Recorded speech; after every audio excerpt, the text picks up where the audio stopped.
लोग देखते हैं जो महत्वपूर्ण क्वेश्चन है जो आपने पहले पढ़ा अभी तक, उसी पर आधारित ये क्वेश्चन है। इन्हें आप देखेंगे तो आपको समझ में आएगा।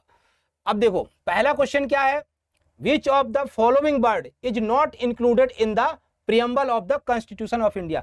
भारतीय संविधान की प्रस्तावना में ये जो 4 शब्द आपको दिए गए हैं, ऑप्शन ए, ऑप्शन बी, सी और डी, इनमें से कौन सा ऐसा शब्द है जो उसमें नहीं है? तो इक्वालिटी है, लिबर्टी है, जस्टिस है, सैंक्टिटी नहीं है। इसे आप फर्स्ट स्लाइड में देख सकते हैं। यहां से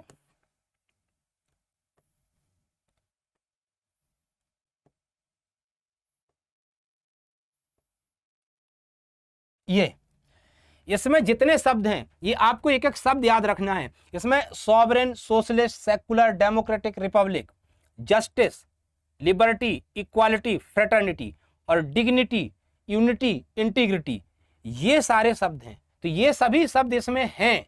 तो इनके अलावा कोई बाहर से शब्द आता है तो उसको हम लोग मानेंगे कि वो प्रस्तावना में नहीं है।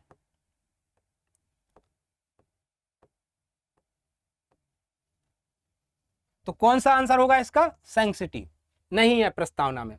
दूसरा क्वेश्चन है, till now the preamble of the constitution of India has been amended for how many times. जो हमारे देश की संविधान की प्रस्तावना है उसमें कितने बार संशोधन हो चुके हैं? तो आपको मालूम है कि ओनली 1 टाइम्स, एक बार हुआ है। और वो भी कब हुआ है? 42वां संविधान संशोधन 1976 के तहत, 1976 इसमें हुआ है, constitutional amendment act.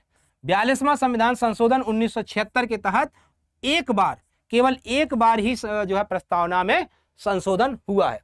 Next question है, the ideals of liberty, equality, fraternity in the preamble are borrowed from the constitution of which country. मतलब जो लिबर्टी है, जो इक्वालिटी है और जो फ्रेटर्निटी है, ये किस देश के संविधान से हमने लिया है? तो ये आपका जो है फ्रेंच रेवोल्यूशन, फ्रांसीसी जो क्रांति हुई थी उसके जो है आदर्श विचार थे, उसके जो आइडियाज थे फ्रांसीसी क्रांति के, लिबर्टी, इक्वालिटी, फ्रेटर्निटी, तो वहीं से जो है फ्रांस के संविधान में बनाया गया। उस फ्रांस के संविधान ने इन विचारों को, इन उद्देश्यों को रखा और वहीं से भारतीय संविधान ने बोरो किया है। तो वहां से लिया गया। तो इसका आंसर हो जाएगा फ्रेंच कॉन्स्टिट्यूशन। फ्रांस के जो है फ्रांसीसी संविधान से हमने लिबर्टी, इक्वालिटी, फ्रेटर्निटी को लिया है। नेक्स्ट क्वेश्चन है, the constitution of India derives the ultimate authority from. जो भारतीय संविधान है या भारत सरकार है या भारत है, उसकी अंतिम जो शक्ति है वो कहां पर है, कहां से शक्ति प्राप्त करता है इंडिया? तो जैसा हमने आपको पढ़ाया अभी पहले कि भारत की जो संपूर्ण शक्ति है उसका जो अल्टीमेट सोर्स है वो कौन है? People of the India. तो इसका सी आंसर हो जाएगा।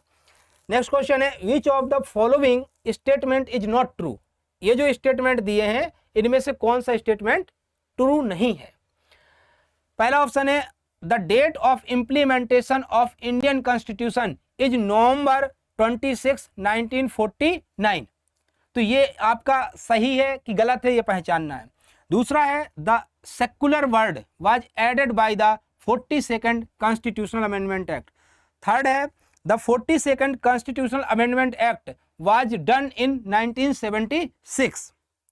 Social, economic and political justice has been taken from the Russian revolution in the Indian constitution. तो जो न्याय है, न्याय आपका सामाजिक, आर्थिक और राजनीतिक, ये न्याय की बात है, जस्टिस की बात है। तो जस्टिस हमने कहां से लिया है? रसिया से लिया है, रूस से लिया है। और याद रखना इसमें कभी कभी ये भी लिख के आ सकता है USSR। इसका मतलब जो है जो सोवियत संघ हुआ करता था पहले, ठीक है, तो सोवियत संघ का जो संविधान था उसका जो हेड, जो मेन कंट्री थी उसकी, वो था रसिया, रूस। तो रसिया ऑप्शन में रहे या USSR ऑप्शन में रहे, ये दोनों ही सही है। तो ये सही है आपका। फिर 42nd कॉन्स्टिट्यूशनल अमेंडमेंट एक्ट 1976 में हुआ, ये भी करेक्ट है। बी ऑप्शन है, secular word was added by the 42nd। जो हमने बताया था कि जो 42वां संविधान संशोधन है 1976 का, उसके तहत 3 शब्द, सोशलिस्ट, सेकुलर और इंटीग्रिटी, धर्मनिरपेक्ष, समाजवादी और अखंडता ये शब्द लिए गए हैं, तो ये भी सही है। अब जो पहला है ये गलत है। कैसे? The date of implementation, implementation का मतलब होता है इनफोर्स, जो है काम में लाना, उपयोग में लाना, या एप्लीकेशन स्टार्ट हो जाना।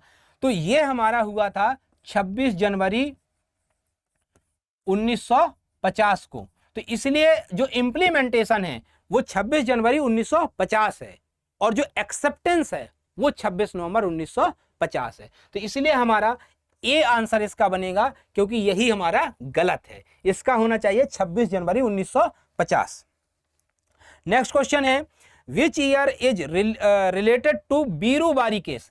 बीरूबारी केस के बारे में, ये बीरूबारी केस है जिसमें सुप्रीम कोर्ट ने कहा था कि प्रियम्बल जो है संविधान की हिस्सा नहीं है। तो ये किस ईयर आया था? तो ऑप्शन है 1972, 1976, 1970 और 1960। तो आपने देखा था कि ये 1960 में बीरूबारी केस आया था। What is the true meaning of secular? जो धर्मनिरपेक्षता है इसका वास्तविक मीनिंग क्या है? पहला ऑप्शन है all religions are equal in the eyes of the government. अब आपको डिसाइड करना है ये सही है कि गलत है। दूसरा है special importance to a religion related to minority. जो माइनॉरिटीज हैं उनके लिए स्पेशल इंपॉर्टेंस है। ठीक। One religion is promoted by the government. सरकार किसी एक धर्म को बढ़ावा देती है। तो अब इसमें क्या है? ये गलत है। सरकार किसी एक धर्म को बढ़ावा नहीं देती है, बल्कि हमने पढ़ा था कि सरकार सभी धर्मों को समान सम्मान देती है और समान रूप से आगे बढ़ने के अवसर देती है। इसलिए गलत हो जाएगा। स्पेशल इंपॉर्टेंस नहीं दिया गया है किसी को। फिर क्या है? ये भी गलत हो जाएगा। ऑल रिलीजन्स आर इक्वल, ये करेक्ट है। सभी धर्म क्या है? समान हैं। इन the eyes of the government, सरकार की आंखों में या सरकार की नजर में सभी धर्म क्या है? समान है। इसलिए आंसर हो जाएगा ए पार्ट। नेक्स्ट क्वेश्चन है, who among the following said that the preamble of the Indian constitution is the key note of the constitution. जो हमारा प्रियम्बल है वो संविधान का की नोट्स है। क्या है? की नोट्स है संविधान का प्रियम्बल। ये किसने कहा था? तो आपके पास ऑप्शन है Ernest Barker, Jawaharlal Nehru, doctor Ambedkar, Nelson Mandela. तो इसका जो करेक्ट आंसर है, ये स्टेटमेंट था अर्नेस्ट बाकर का। तो इसका ए ऑप्शन करेक्ट हो जाएगा। नाइन्थ क्वेश्चन है, द लैंग्वेज ऑफ प्रियम्बल, जो प्रस्तावना की जो भाषा है of the Indian constitution is taken from the constitution of. मतलब जो भारतीय संविधान की प्रस्तावना की जो भाषा है वो कहां से ली गई है? तो ऑप्शन में है अमेरिका, कनाडा, ऑस्ट्रेलिया और आयरलैंड। तो इसका आंसर है ऑस्ट्रेलिया। भारतीय संविधान की प्रस्तावना की जो भाषा है वो हमने ऑस्ट्रेलिया के संविधान से ली है। नेक्स्ट जो है हमारा क्वेश्चन है, what is the meaning of social equality? जो सामाजिक समानता है इसका क्या मीनिंग है? सामाजिक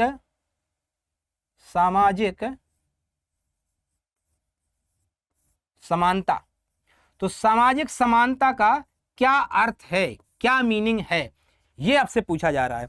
तो अब इसमें देखो, लैक ऑफ अपॉर्चुनिटी, जो अवसर हैं उनकी कमी, गलत, ये नहीं होगा। लैक ऑफ इक्वालिटी, समानता की कमी, ये भी गलत है। Equal opportunities for all section of the societies, समाज के सभी वर्गों के लिए समान अवसर। तो यही हमारा करेक्ट आंसर है। तो इसका आंसर हो जाएगा सी। तो इस तरीके से हमने प्रियम्बल की पूरी थ्योरी पढ़ा। प्रियम्बल का कंटेंट क्या है, प्रियम्बल का जो है उसमें इंडिया को, भारतीय राज्य को किस नेचर का बताया गया है, उसकी प्रकृति क्या है, भारतीय संविधान में के ऑब्जेक्टिव्स क्या हैं, उसके उद्देश्य क्या हैं, इसको पढ़ा। और जो कुछ महत्वपूर्ण केस थे जैसे कि बीरूबारी केस 1960, केशवानंद भारती केस 1973 और 42वां संविधान संशोधन 1976, इन सभी को पढ़ा और यहां पर कुछ महत्वपूर्ण क्वेश्चन को भी सॉल्व करा। अब हमारे इस चैनल पर जितने भी लेक्चर होते हैं उसका जो नोट्स है वो पीडीएफ फाइल आपको एसएससी प्रैक्टिस मॉक के नाम से जो टेलीग्राम चैनल है उस पर मिलता है और उसकी लिंक हम इसी वीडियो के डिस्क्रिप्शन में डाल देंगे। और हमारे इस चैनल से आपको जुड़े रहने के लिए हमारे चैनल को लाइक कीजिए, शेयर कीजिए, सब्सक्राइब कीजिए और जो रिंग है उसको भी प्रेस कीजिए। तो बहुत बहुत धन्यवाद दोस्तों, थैंक यू।